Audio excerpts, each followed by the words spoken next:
Assalamualaikum warahmatullahi wabarakatuh. Perkenalkan, saya Deni Preherna dengan NPM 23173 dari kelas D mata kuliah Antropologi Hukum. Nah, pada kesempatan kali ini saya akan mempresentasikan hasil analisis artikel Sulistyowati Irianto yang berjudul Globalisasi Hukum dan dalam Pluralisme Hukum Modern yang kemudian saya integrasikan dengan materi hukum masyarakat bersahaja dalam kajian antropologi hukum. Nah, melalui presentasi ini, saya akan menjelaskan bagaimana sih konsep pluralisme hukum yang berkembang di era globalisasi, serta bagaimana teori-teori hukum masyarakat bersahaja tetap relevan untuk memahami fenomena hukum modern saat ini.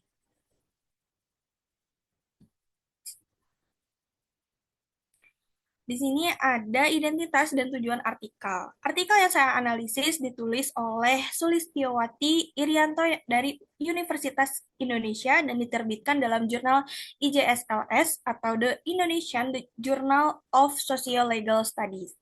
Artikel ini itu didedikasikan kepada Kibet von Benda Beckman, salah satu tokoh penting dalam antropologi hukum dan pluralisme hukum.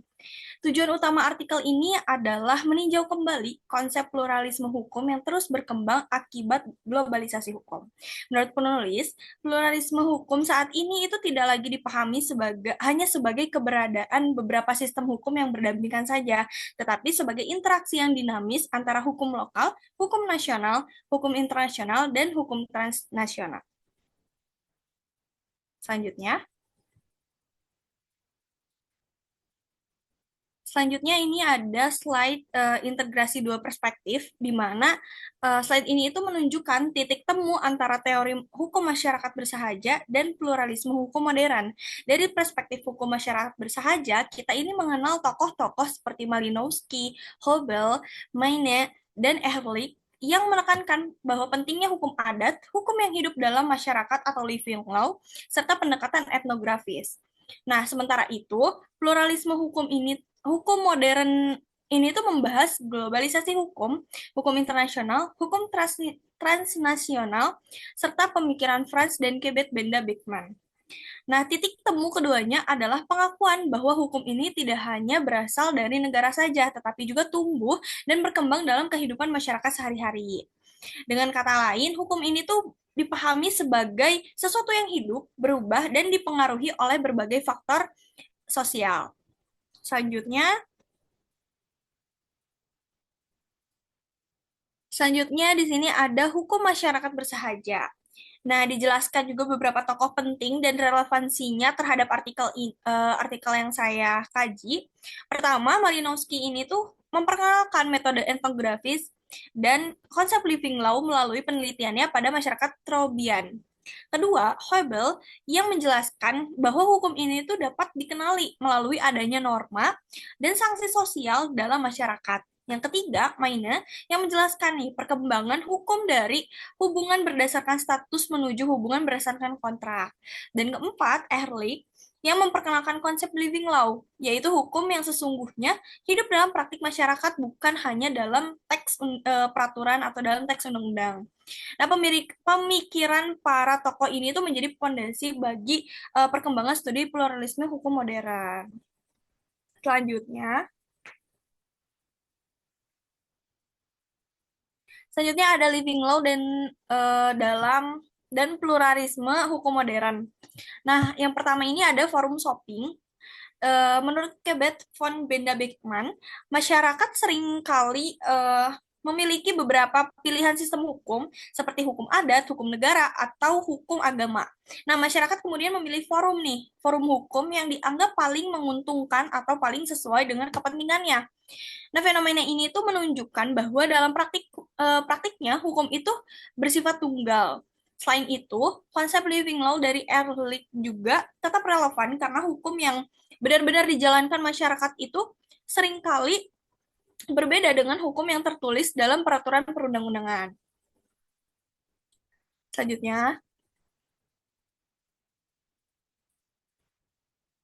Selanjutnya ini ada hybrid law. Menurut Haleman, dalam masyarakat modern sering muncul bentuk hukum baru yang merupakan hasil pencampuran antara hukum negara, hukum adat, dan hukum agama gitu. Karena itu batas antara sistem hukum ini tuh menjadi semakin kabur gitu.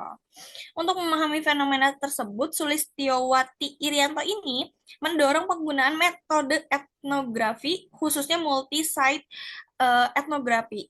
Metode ini tuh memungkinkan peneliti menelusuri bagaimana sih hukum itu bergerak dan berinteraksi dari tingkat global hingga tingkat eh maaf dari tingkat lokal hingga tingkat global gitu. Selanjutnya,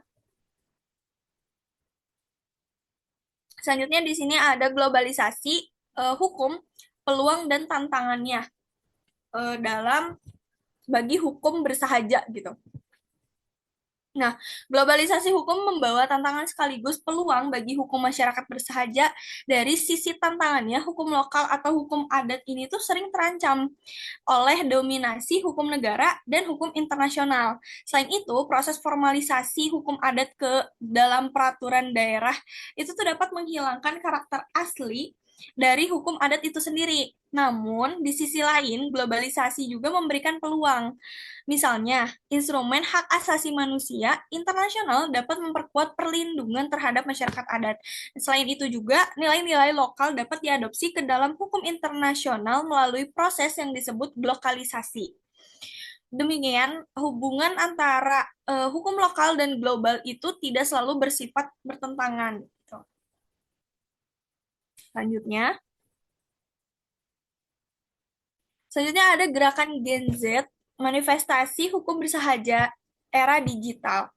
Nah, artikel ini juga menjelaskan munculnya gerakan Gen Z sebagai contoh pluralisme hukum modern. Gerakan ini tuh memiliki karakter yang mirip dengan hukum masyarakat bersahaja, yaitu bersifat nonformal, tidak memiliki struktur hierarkis yang kaku, dan dibangun atas nilai bersama gitu. Gerakan Gen Z ini tuh memperjuangkan isu-isu seperti hak asasi manusia, demokrasi, dan anti korupsi. Menariknya, gerakan ini tuh nggak cuma dipimpin oleh satu tokoh tertentu saja, melainkan berkembang secara kolektif melalui jaringan digital. Hal ini menunjukkan bahwa norma sosial dan nilai hukum dapat berkembang di luar lembaga negara. Nah, jika dibandingkan dengan hukum masyarakat bersahaja tradisional, terdapat perbedaan pada medium eh, selanjutnya.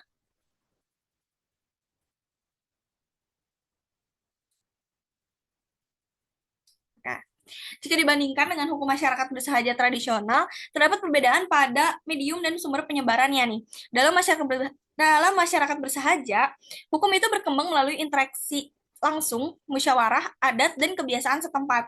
Sedangkan pada gerakan Gen Z, penyebaran nilai hukum itu terjadi melalui media sosial dan internet yang melampaui batas negara.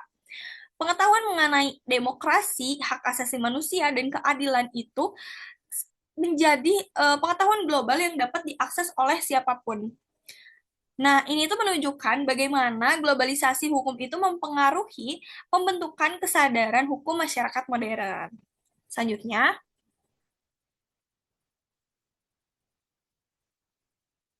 di sini masih sama, masih gerakan Gen Z. Nah, secara teoritis ini, hukum masyarakat bersahaja berakar pada pemikiran Malinowski, Hobel, dan Maine. Sementara itu, gerakan Gen Z dapat dijelaskan menggunakan teori pluralisme hukum modern dan konsep gerakan rizomatik yang dikemukakan oleh sastra Mijaja. Nah, konsep rizomatik ini tuh menggambarkan gerakan yang menyebar ke berbagai arah tanpa pusat kendali tunggal gitu. Karakter ini tuh menunjukkan bahwa hukum dan norma sosial di era digital itu tidak lagi bergerak secara linear, tetapi berkembang melalui jaringan yang luas dan saling terhubung. Selanjutnya, dan sebagai kesimpulan, pluralisme hukum modern ini menunjukkan bahwa hukum itu tidak hanya berada dalam undang-undang saja, tetapi juga dalam praktik masyarakat